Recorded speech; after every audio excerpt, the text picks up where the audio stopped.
ಇದು ರಾಯಚೂರು ಕಥೆಯಾದ್ರೆ ಇಂಥದ್ದೇ ಘಟನೆ ಹಾಸನದಲ್ಲೂ ಕೂಡ ನಡೆದಿದೆ. ಹಾಸನದಲ್ಲೂ ಅಪ್ರಾಪ್ತ ಬಾಲಕಿ ಮೇಲೆ ದೌರ್ಜನ್ಯ. ಮನೆಯಲ್ಲಿ ಯಾರು ಇಲ್ಲದಂತಹ ಸಂದರ್ಭದಲ್ಲಿ ಕಾಮುಕ ಕ್ರೌರ್ಯ ಮೆರೆದಿದ್ದ. ಒಂಟಿ ಬಾಲಕಿ ಮೇಲೆ ಅತ್ಯಾಚಾರ ಎಸಗಿದ್ದಾನೆ ಈ ಕೀಚಕ. ನೋಡಿ, ಬೀಗರ ಔತಣಕೂಟಕ್ಕೆ ಅಂತ ಈ ಬಾಲಕಿಯ ಪೋಷಕರು ಬೇರೆ ಊರಿಗೆ ಹೋಗಿದ್ರು. ಇದನ್ನ ಗಮನಿಸಿದಂತ ಈ ಕಿರಾತಕ ಒಬ್ಬಳೇ ಇದ್ದಿದ್ದನ್ನ ಗಮನಿಸಿ ಪಕ್ಕದ ಮನೆ ನಿವಾಸಿ ಇದ್ದ, ಆ ಮಗುವಿನ ಮನೆ ಇರುವಂತ ಪಕ್ಕದ ಮನೆ ನಿವಾಸಿ ಕೃತ್ಯ ಎಸಗಿದ್ದ. 37 ವರ್ಷದ ಕೃಷ್ಣ ಅನ್ನುವಂತ ವಿವಾಹಿತನಿಂದ ಹೀನ ಕೃತ್ಯ ನಡೆದಿರೋದು. ಮದುವೆ ಆಗಿದೆ ಈ ವ್ಯಕ್ತಿಗೆ, 37 ವರ್ಷ ಕೃಷ್ಣ.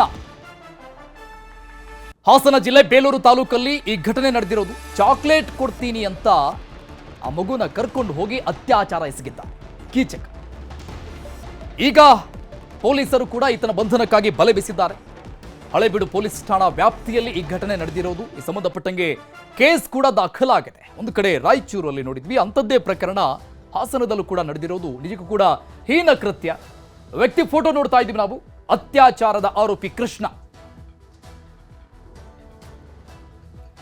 ಈ ಬಗ್ಗೆ ಇನ್ನಷ್ಟು ಡೀಟೇಲ್ಸ್ ಕೊಡ್ತಾರೆ ನಮ್ಮ ಪ್ರತಿನಿಧಿ ಕೃಷ್ಣಮೂರ್ತಿ ದೂರವಾಣಿ ಸಂಪರ್ಕದಲ್ಲಿದ್ದಾರೆ. ಕೃಷ್ಣಮೂರ್ತಿ, ಈ ಘಟನೆಯ ಡೀಟೇಲ್ಸ್ ಗಳನ್ನ ನೋಡ್ತಾ ಇದ್ದೀವಿ ನಾವು. ಪಕ್ಕದ ಮನೆಯಲ್ಲಿದ್ದಂತಾನೆ ಈ ಕೀಚಕ, ಅಂದ್ರೆ ಆ ಸಿಚುವೇಶನ್ ಅನ್ನ ಈತ ಯುಟಿಲೈಸ್ ಮಾಡ್ಕೊಂಡ ಅನ್ನೋದು ಇಲ್ಲಿ ಗೊತ್ತಾಗ್ತಾ ಇರುವಂತದ್ದು. ಈಗ ಎಲ್ಲಿದ್ದಾನೆ, ಹೇಗೆ ನಡೀತಾ ಇದೆ ತನಿಖೆ, ಈತನನ್ನು ಹಿಡಿಯೋದಕ್ಕೆ ಯಾವ ರೀತಿಯಾಗಿ ಕಾರ್ಯಾಚರಣೆ ಆಗ್ತಾ ಇದೆ, ಏನ್ ಡೀಟೇಲ್ಸ್ ಇದೆ? ಅರುಣ್, ಈಗ ಪೊಲೀಸರಿಂದ ಸಿಕ್ಕಿರ್ತಕ್ಕಂಥ ಮಾಹಿತಿಯ ಪ್ರಕಾರವಾಗಿ ಈಗಾಗಲೇ ಈತನನ್ನ ಅರೆಸ್ಟ್ ಮಾಡಿದ್ದಾರೆ ಎಂಬಂತ ಮಾಹಿತಿ ಈಗಷ್ಟೇ ಪೊಲೀಸ್ ಅಧಿಕಾರಿಗಳು ಕೂಡ ಸ್ಪಷ್ಟಪಡಿಸಿರ್ತಕ್ಕಂಥದ್ದು. ಹಳೆಬೀಡು ಪೊಲೀಸ್ ಠಾಣಾ ವ್ಯಾಪ್ತಿಯಲ್ಲಿ ಈ ಒಂದು ಘಟನೆ ನಡೆದಿರ್ತಕ್ಕಂಥದ್ದು. ಕೃಷ್ಣ ಎಂಬಂತ 37 ವರ್ಷದ ವಿವಾಹಿತ ವ್ಯಕ್ತಿ ಏನಿದ್ದಾನೆ, ಈತನಿಂದ ಅಪ್ರಾಪ್ತ ಬಾಲಕಿಯ ಮೇಲೆ ಈಗ ಪೈಶಾಚಿಕ ಕೃತ್ಯ ಎಸಗಿದ್ದಾನೆ ಎಂಬಂತ ಆರೋಪದಲ್ಲಿ ಈತನನ್ನು ಕೂಡ ಈಗಾಗಲೇ ಹಳೆಬೀಡು ಪೊಲೀಸರು ಬಂಧಿಸಿದ್ದಾರೆ. ರಾಜ್ಯಾದ್ಯಂತ ಎಷ್ಟೇ ಅವೇರ್ನೆಸ್ ಅನ್ನ ಕ್ರಿಯೇಟ್ ಮಾಡಿದ್ರು ಕೂಡ ಈ ರೀತಿಯಾದ ಘಟನೆಗಳು ಮತ್ತೆ ಮತ್ತೆ ಮರುಕಳಿಸ್ತಾ ಇದೆ. ಇದೊಂದು ಸಮಾಜವನ್ನು ತಲೆ ತಗ್ಗಿಸುವಂತಹ ಘಟನೆ ಕೂಡ ಆಗಿದ್ದು, ಹಾಸನದಲ್ಲಿ ಈ ರೀತಿಯಾದ ಘಟನೆಗಳು ಮತ್ತೆ ಪದೇ ಪದೇ ಆಗ್ತದೆ. ಇದಕ್ಕೆ ಕಡಿವಾಣ ಹಾಕ್ಲೇಬೇಕು ಎಂಬಂತ ಆಗ್ರಹವನ್ನ ಸ್ಥಳೀಯ ಮತ್ತು ಸಾರ್ವಜನಿಕರು ಕೂಡ ಮಾಡ್ತಿದ್ದಾರೆ. ಏನು ಪಕ್ಕದ ಮನೆಯಲ್ಲಿರ್ತಕ್ಕಂಥ ಇನ್ನು ಅಪ್ರಾಪ್ತ ಬಾಲಕಿಯನ್ನ ಚಾಕ್ಲೇಟ್ ನೀಡೋದಾಗಿ ಮತ್ತು ಇನ್ನೊಂದು ರೀತಿಯಲ್ಲಿ ಪುಸ್ಲಾಯಿಸಿ ಅವನನ್ನ ಅತ್ಯಾಚಾರವನ್ನು ಮಾಡುವಂತ, ಬಲಾತ್ಕಾರವಾಗಿ ಅತ್ಯಾಚಾರ ಮಾಡುವಂತ ಪ್ರಕರಣಗಳೇನಿದೆ, ಇದು ಸಮಾಜದ ಗೌರವವನ್ನು ಕೂಡ ಕಡಿಮೆ ಮಾಡ್ತಾರೆ ಎಂಬಂತ ಆಕ್ರೋಶ ಕೂಡ ಈಗ ಸಮಾಜದಲ್ಲಿ ಕೇಳ್ಬರ್ತಿರ್ತಕ್ಕಂಥ ಮಾತಾಗಿರ್ತಕ್ಕಂಥದ್ದು. ಇವರಿಗೆ ಕಠಿಣವಾದಂತಹ ಶಿಕ್ಷೆ ಕೂಡ ಆಗ್ಬೇಕು ಎಂಬಂತ ಆಗ್ರಹವನ್ನ ಇಲ್ಲಿನ ಸ್ಥಳೀಯರು ಮಾಡ್ತಿರ್ತಕ್ಕಂಥದ್ದು. ಅರುಣ್, ಕೃಷ್ಣಮೂರ್ತಿ, ಮಗುವಿನ ಸ್ಥಿತಿ ಹೇಗಿದೆ, ಆರೋಗ್ಯದ ಸ್ಥಿತಿ ಈಗ? ಸಾಮಾನ್ಯವಾಗಿ ಈಗ ಮಗು ಆರೋಗ್ಯವನ್ನ ಕೂಡ ಗಮನಿಸೋದಾದ್ರೆ ವೈದ್ಯಾಧಿಕಾರಿಗಳು ಈಗಾಗಲೇ ಮಗುವನ್ನ ಚಿಕಿತ್ಸೆ ಕೂಡ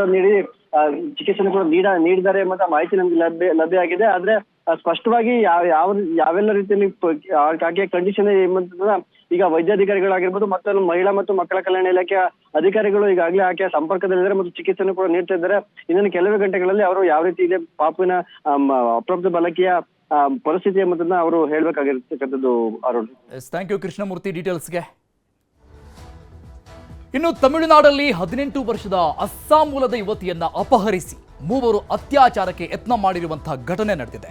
ಚೆನ್ನೈ ಏರ್ಪೋರ್ಟ್ನ ಆ ಭಾಗದಲ್ಲಿ 3 ಕಿಡಿಗೇಡಿಗಳು ಯುವತಿಯನ್ನ ಆಟೋದಲ್ಲಿ ಅಪಹರಿಸಿ ಕೀಲಬಾಕಂಗೆ ಕರೆದೊಯ್ದು ಲೈಂಗಿಕ ದೌರ್ಜನ್ಯ ಎಸಗಿದ್ದ.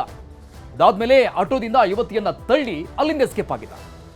ಈ ಸಂಬಂಧಪಟ್ಟಂಗೆ ಆ ಯುವತಿ ಪೊಲೀಸರಿಗೆ ದೂರು ಕೊಟ್ಟಿದ್ದಾರೆ. ಈ ಘಟನೆ ಸಂಬಂಧಪಟ್ಟಂಗೆ ಈಗಾಗಲೇ 2 ಕೀಚಕರನ್ನ, ಆ ದುರುಳರನ್ನ ಬಂಧನ ಕೂಡ ಮಾಡಲಾಗಿದೆ.